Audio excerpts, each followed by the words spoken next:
नमस्कार दोस्तों, आज मैं आप लोगों के सामने ना तो व्याकरण का कोई टॉपिक लेकर आया हूं और ना ही टेक्नोलॉजी रिलेटेड कोई टॉपिक लेकर आया हूं। आज मैं आप लोगों के सामने लेकर आया हूं कि कोरोना के बाद, इस लॉकडाउन के बाद, जब कोरोना खत्म हो जाएगा उसके बाद अपने देश की स्थिति क्या होगी, कहां पर होंगे हम। कई YouTube चैनल्स पे मैंने देखा है, कई अखबारों की कटिंग्स पढ़ी हैं और कई लोगों के मुंह से सुना है कि कोरोना जब खत्म हो जाएगा, इसके लिए वैक्सीन बन जाएंगे, उसके बाद चीन होगा विश्व शक्ति, अमेरिका की बादशाहत खत्म हो जाएगी। भारत का क्या, जहां बात बात पर हम ये कहते हैं कि 65% आबादी युवाओं की है, क्या वो देश कहीं नहीं होगा। मैंने सोचा, समझा, 10-15 दिन विचार किया और मेरा निष्कर्ष ये है कि हम विश्व की नंबर 1 शक्ति बनकर उभरेंगे। बस उसके लिए हमें कुछ 5-4 चीजें हैं जिन पर ध्यान देना है और साथ ही साथ देश, काल और वातावरण, इनके अनुसार फैसले लेते रहने। फैसलों में कमियां हो सकती हैं, लेकिन जब टीम एकजुट होकर काम करती है तो वो सारी कमियां धरी रह जाती हैं और हम जीत जाते हैं। भगवान राम, वो जब रावण से युद्ध करने गए तो बहुत से संसाधन, मनुष्य तक उनके साथ नहीं थे, लेकिन जो साथ थे वो साथ थे। भगवान श्री कृष्ण छोटी सी सेना यादवों की और कई राजाओं को लगातार परास्त करते चले गए। क्यों? क्योंकि उनके साथ जो थे ना, वो उनके साथ थे,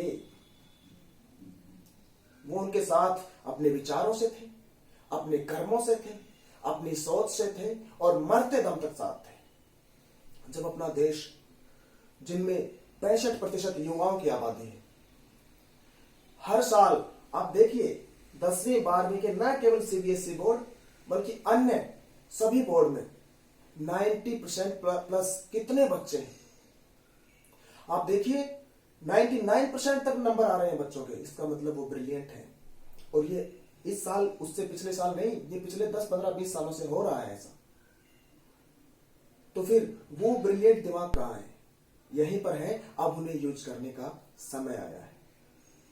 इसके अलावा हमारे जो वृद्ध लोग हैं, योग वगैरह करते हैं, जो भारतीय संस्कृति का प्रचार प्रसार करते हैं, उन्हें भी इस समय अपनी बुद्धि का सर्वश्रेष्ठ रूप प्रदर्शित करना है। और मैं, मेरे जैसे जितने भी शिक्षक हैं, वो हम सभी को भी हमारा 100% नहीं देना है। अब समय 200%, 400% देने का है। मैंने कहीं पढ़ा था हेनरी फोर्ड, कि हेनरी फोर्ड ने कार के इंजन्स में कुछ बदलाव की बात कही थी अपने इंजीनियर्स से, अपने साइंटिस्ट से, और उन्होंने मना कर दिया था कि नहीं हो सकता सर ऐसा। हेनरी फोर्ड ने कहा, क्योंकि उसे मनुष्य के मस्तिष्क की अपार क्षमताओं के बारे में पता था। उसने कहा, करना है, फ्री सैलरी दूंगा, फ्री खाना दूंगा, तुम्हें सिर्फ यही करना है। हमारा मस्तिष्क तब जाके 100% से ज्यादा काम करता है जब हमें कोई रास्ता नहीं दिखता, जब हमें लगता है कि करना है। अब हमें कोई रास्ता नहीं दिख रहा, अब हमें पता है करना है, नहीं तो कोरोना है। कुछ भी, सब कुछ खत्म होने से पहले हमें कुछ करना होगा, बहुत कुछ करना होगा और सब कुछ करना होगा। मेरे दिमाग में पिछले 15-20 दिनों से कुछ विचार चल रहे थे। मेरा मानना है कि मनुष्य वही सोच सकता है जो वो कर सकता है, जो मनुष्य जाति कर सकती है। तो मैंने जो सोचा वो हम भारतीय कर सकते हैं। ये वीडियो फैले ना फैले, 10-15 लोगों तक जाए या 10-15 लाख लोगों तक जाए या सारे भारत, सारे विश्व में जाए, लेकिन जहां भी जाए ये पता चल जाए कि हम भारतीय लोग अपना सर्वश्रेष्ठ प्रदर्शन विषम परिस्थितियों में ही करते हैं। अगर हम विवेकानंद के बारे में बड़ी बड़ी और अच्छी अच्छी बातें करते हैं और हम उन्हें अपना आदर्श पुरुष मानते हैं, तो उन्होंने क्या कहा था, एक बार ये सोचिए।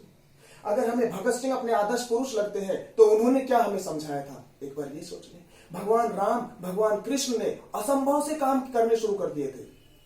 कौन जानता था एक वनवासी जिसके पास हथियार नहीं है, रथ नहीं है, और तो और मनुष्य जाति में से उनके भाई हैं अकेले उनके साथ युद्ध करने, उनका साथ देने। और रावण, कल्पना करो, इमेजिन करो कि रावण, उसके विरुद्ध वो युद्ध करने जा रहे हैं। क्या लोगों ने ये नहीं कहा होगा कि ये पागल है, ये भगवान हो ही नहीं सकता? ऐसे काम हम भारतीय ही कर सकते हैं, और अब हमें करना है। क्या करना है?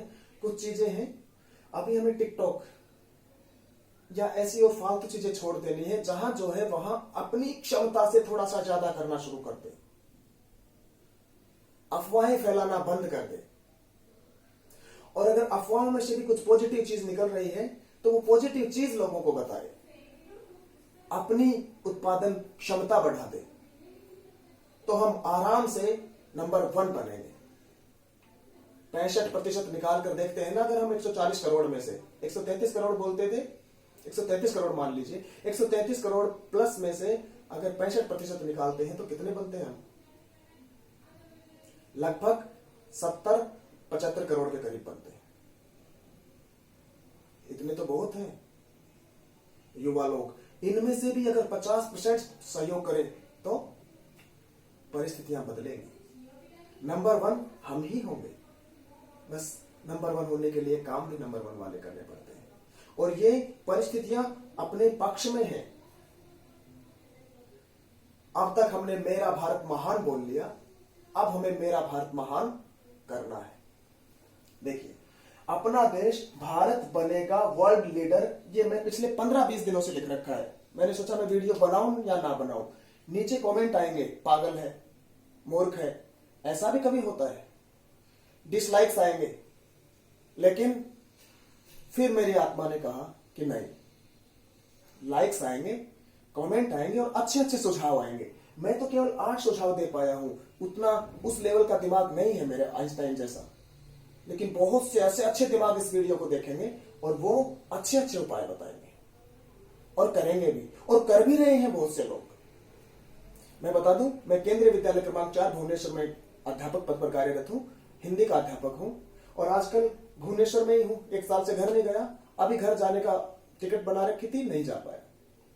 तो यहीं से हम ऑनलाइन कक्षाएं ले रहे हैं। पहले जूम से ले रहे थे, फिर उसमें कुछ प्राइवेसी कुछ दिक्कतें आई, फिर हमने वेबएक्स से शुरू कर दी, और अपने ब्लॉग से, अपने यूट्यूब चैनल से बच्चों को पढ़ा रहे हैं। पर मुख्य प्रश्न तो यही है ना कि आगे क्या होगा, क्योंकि वो तो रुकने का नाम नहीं ले रहा। रोकने के लिए डिफेंस अच्छा है या अटैक अच्छा है, ये सोचने वाली बात है। मैं अटैक के पक्ष में हूं। डिफेंस कर लिया, शुरुआत में हमने डिफेंस कर लिया, अभी हमें अटैक करना है। अटैक बाहर निकल के नहीं कर सकते। शत्रु देखा जाता है, शत्रु किस तरह का है। चाणक्य तो आपने नाम सुना होगा, पढ़ा होगा उनके बारे में। शत्रु के हिसाब से अटैक करना है। भगवान श्री कृष्ण क्या हमेशा सामना करते थे दुश्मनों का, शत्रुओं का? उन्होंने कालयवन के आगे दौड़कर गए थे और रणछोड़ नाम पड़ा, लेकिन उस समय वही सबसे उपयुक्त उपाय था। तो हमेशा सामना नहीं, इस छोटे से वायरस को सामने से नहीं, इसका दूसरी तरीके से उपाय करना है, कुछ अलग करना है। हमें समय देना है अपने आप को, इससे डायरेक्ट लड़ाई नहीं करनी। तब तक हम लोग, जैसा अभी हम लोगों ने सीख लिया है रहना, कि रहना किस तरह से है, 1-1.5 मीटर दूर रहना है, हाथ धोने, ये फैल चुका है सब कहीं, तो अब लोग इस तरह से रह रहे हैं। कुछ लोग फैला रहे हैं, उनको रोकना है। और हम खुद से तो नहीं फैल जाएगा कहीं ये, हमें सचेत रहना है। लेकिन इनके अलावा कुछ उपाय हैं। पहला उपाय, युवा या मानव शक्ति, यही सबसे पहला उपाय है। जब जब देश पर संकट आए हैं, तब तब युवाओं ने कमान संभाली है। अगर युवा ही किसी देश के पथ भ्रष्ट हैं तो वो देश ऊपर नहीं उठ सकता। और सौभाग्य की बात है कि हमारे देश के युवा पथ भ्रष्ट नहीं है। पिछले लगभग 10 सालों से मैं पढ़ा रहा हूं, कोचिंग्स में पढ़ाया, कॉलेजेस में पढ़ाया, प्राइवेट स्कूल्स में पढ़ाया, उसके बाद नवोदय विद्यालय में पढ़ाया और अभी केंद्रीय विद्यालय में पढ़ा रहा हूं। इस दौरान मैंने देखा इस देश का युवा थोड़ा सा सही मार्गदर्शन मिलता ही बहुत अच्छा काम करता है। हम गर्व करते हैं कि माइक्रोसॉफ्ट देखो या गूगल देखो या वो पीडीएफ वाली एक कंपनी, अभी मैं नाम भूल रहा हूं, कोई भी देखो, वहां के एडोब, वहां के सीईओ या वहां के सबसे बड़े पदों पर कौन है? भारतीय है, युवा है।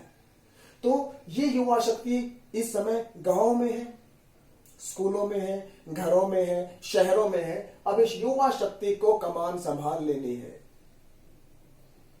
सुबह उठने से सोने तक 24 घंटे होते हैं, 8 घंटे बहुत होते हैं सोने के लिए। हम वहीं पर क्या कर सकते हैं? देश के लिए, अपने लिए शुरू कर दीजिए। इसके अलावा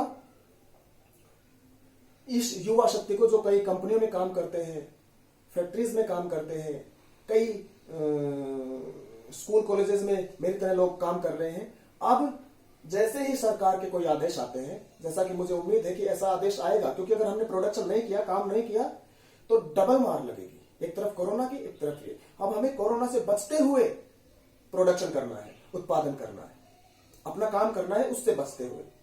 उससे बचने की सारी चीजें अब हमें पता चल गई, बस थोड़ी सी प्लानिंग और करनी है। तो युवा शक्ति का सदुपयोग करना है, कहीं कोई हमें पथभ्रष्ट ना कर दे, कहीं कोई हमें सही रास्ते से ना हटा दे, क्योंकि हम लोग देशभक्त हैं। युवा शक्ति देशभक्त है। यही है जो देश को इस महासंकट से निकाल सकते हैं। युवाओं को कहां कहां काम करना है, सारी चीजों में काम युवाओं को ही करना है। उत्पादन बढ़ाओ, ये मेरी सरकार से भी रिक्वेस्ट है, कंपनियों से भी रिक्वेस्ट है कि उत्पादन पर ध्यान दो। लेकिन कंपनियां सरकार के फैसलों पर डिपेंड है, और सरकार अगर उत्पादन के लिए अवसर देती है, लोगों को छूट देती है, तो अभी हमने देखा शराब की दुकानों पर देखा, रेलवे स्टेशन, बस स्टैंड वगैरह पर देखा कि लोग एकदम से टूट पड़े, और इनमें से कुछ तो युवा शक्ति भी होगी। तो उत्पादन बढ़ाना है, उससे पहले प्लानिंग कर लेनी है। प्लानिंग करने के लिए बहुत से लोग हैं, प्लानिंग करिए, उन्हें दीजिए काम, प्लानिंग के तहत उत्पादन बढ़ाना है।